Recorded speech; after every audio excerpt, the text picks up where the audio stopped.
Луѓето најчесто денот го започнуваат со мирисот на кафе во домашна атмосфера, но со оглед на светската инфлација, многумина можеби ќе мораат да се откажат од тој луксус или да го скратат.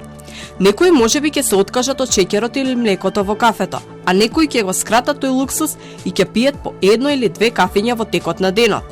Анкетиравме дел од граѓаните во близина на трговскиот центар Сити Мол, кои ни кажаа дека пијат кафе и во кафичи во домашни услови и забележале дека цената е доста повисока, но тие сепак нема да се откажат од кафето. Па и од двете. Дали е поскапена цената во последно време? Па да. За колку?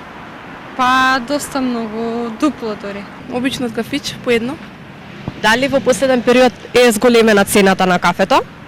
Па не сум приметила. Дали е зголемена цената на кафето? Да. Дали моравте да се откажете од кафе во Не. последно време?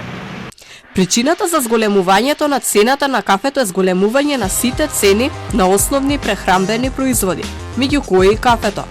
Љубителите на кафе ако минатата година плаќаа за 200 грама кафе меѓу 50 и 75 денари, сега за тоа задоволство ќе мора да издвојат од околу 70 до 100 денари. Овие цени се за оние кои пијат така наречено горко кафе, а оние кои сакаат повеќе со шеќер и млеко, овој утрински ритуал може да им биде поскап, а за некои веќе и луксус. Во контекст на тоа во нашата држава до пред некој месец можеше да се најде млеко и за 36 денари, а сега најевтиното млеко изнесува 75 денари. Килограм шеќер пред една година чинеше 35 денари, а сега чини над 60 денари. Според податоците на Евростат, цените на кафето, млекото и шеќерот се зголемиле во сите земји членки на Европската Унија, освен во Малта.